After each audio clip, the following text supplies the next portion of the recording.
ஆரம்பத்தில் அமைதி இருந்தது.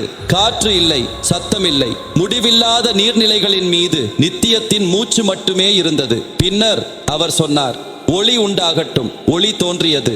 அது சூரியனின் ஒளி அல்ல, தீப்பொறியின் ஒளி அல்ல, ஆனால் ஒரு புனிதமான பிரகாசம். மிகவும் தூய்மையானது, மிகவும் உயிருடன் இருந்தது. ஆதாம் படைப்பின் ஒரு முனையிலிருந்து மறுமுனை வரை பார்க்க முடிந்தது. ஆனால் சிருஷ்டிகர் எதிர்காலத்தை பார்த்தார்.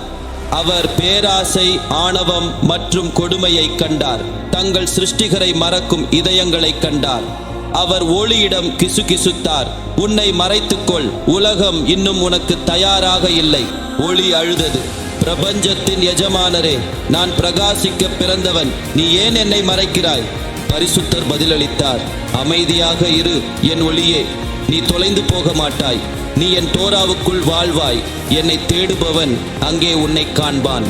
அந்த தருணத்திலிருந்து மறைக்கப்பட்ட ஒளி ஓர் ஹக்கனூஸ் தோராவின் ஒவ்வொரு எழுத்திலும் ஒவ்வொரு வார்த்தையிலும் பாய்ந்தது. அது ஒவ்வொரு ஆன்மாவிற்குள்ளும் ஒரு இரகசிய தீப்பொறியாக மாறியது. ஆதாம் கண்களை திறந்த போது அவர் தோட்டத்தை மட்டுமல்ல, அதே ஒளியை தனக்குள்ளேயே பிரகாசிப்பதை கண்டார். தேவதூதர்கள் அதை நோக்கி கிசுகிசுத்தனர். இந்த உயிரினம் தெய்வீக ஒளியை சுமக்கிறான், அவனை வாழவிடு. ஆதாம் அந்த குரலில் இருந்து திரும்பிய போது ஒளி மங்கியது. உலகம் அந்த நேரத்தில் நுழைந்தது.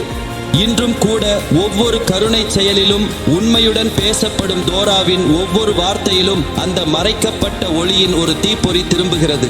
உலகம் மீண்டும் தகுதியானதாக மாறும்போது, மனிதகுலம் ஆன்மாவின் கண்களால் பார்க்க கற்றுக்கொள்ளும் போது, மறைக்கப்பட்ட ஒளி மீண்டும் வெடிக்கும். முடிவில்லாத ஒரு விடியல், ஒருபோதும் மங்காத ஒரு ஒளி. ஒளி இன்னும் நம் கண்களை திறப்பதற்காக காத்திருக்கிறது. மறைக்கப்பட்ட ஒளி என்பது தெய்வீக ஞானத்தை குறிக்கிறது. மாயையை தாண்டி உண்மையை காணும் பார்வை. ஒவ்வொரு நற்செயலும், ஒவ்வொரு கற்றலும் இந்த பழமையான ஒளியின் மற்றொரு தீப்பொறியை வெளிப்படுத்துகின்றன.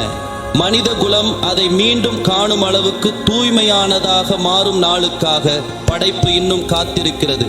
அமைதி நிறைந்த உலகம் தோன்றும் போது இருள் இனி படைப்பாளரின் முகத்தை மறைக்காது.